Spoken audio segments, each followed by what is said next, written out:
So this is my guy, Brian. Brian, people don't speak in tongue. Now, the part that you're talking about here is on the day of Pentecost, which is when the Holy Spirit supposedly descended upon the disciples while they was in there preaching, but everybody heard them in their own language. That is the first mentioning, I believe, in the Bible where it starts talking about men speaking in tongue, and they're hearing them speak their language, each individual person, different languages. That's something that only the Bible claims and has never happened nor have ever been recorded.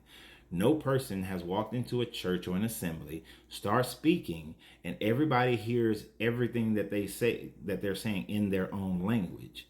That was the day of Pentecost, the only time. Now in Acts and in Corinthians, when it speaks about the gift of tongues, what it's saying in those is the fact of if you're speaking in tongue and there is no interpreter, be quiet. Don't say anything. Or if you're speaking in tongue and it's just you by yourself, then you are to go into your closet and pray. And there's no interpreter. Go into your closet, pray, go into a private room, and you're supposed to speak one-on-one, you and God, because that message is only for you and not for everybody in the assembly. As I said, to this date, there has not been one occurrence where someone was speaking in tongue and it was legitimized that someone was interpreting. One, out of the fear that the person may be interpreting it incorrectly because they're only saying what they feel, and that the other person who's supposedly speaking in tongue will probably correct them. Unless the two of them are in cahoots in order to specifically create a situation that makes it seem like they're speaking in tongue so that they can validate their book. More than likely, you can run that scam and make a whole bunch of money off of it if a person was speaking in tongue and they had somebody who was interpreting, or multiple people who interpreted different time frames to make it seem like the Holy Spirit is picking different people, if they wanted to run that type of scam.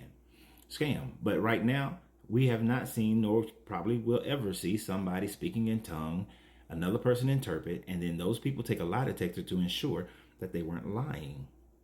And as far as when people go in and they speak by themselves and they're speaking in tongue, well, they've been taught to do so. They've been trained to do so. They do it in church all the time. So when they're praying in their prayer closet and they start speaking in tongue, it is an emotional response to the desires or grief or happiness or whatever emotion they're experiencing that is taking them to a higher level in their mental state because of all the dopamine that's being dropped in their brain for their happiness or for their grief, all the sadness that they're feeling and the relief that they think that they're getting from their God.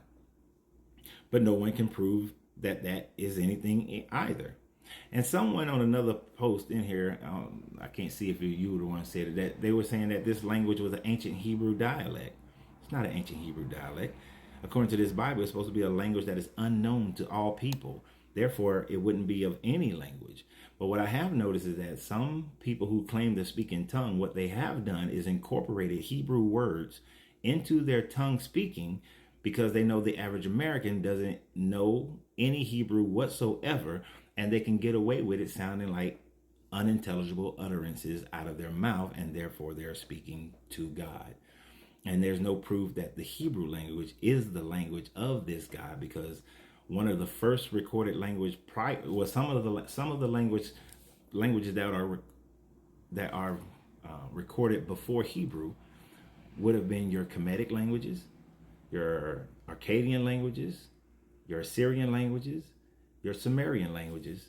Those languages was around long before, and then your Indus languages, as well as your Asiatic languages, were around long before theirs. Your American languages, whatever the native indigenous American languages, those were around prior to the Hebrew language. So to claim that that's the first language of God, or that Adam was speaking Hebrew, is something that is a propaganda.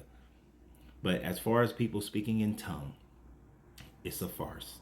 It's a fallacy. It's a fake out. And it's emotions. So you have a great day. And remember always, you got to free yourself to be yourself, because your greatness is non-negotiable. Good journey, good vibration. And Brian, love it when you're on the lives, my guy. You're true to the lives. Appreciate you.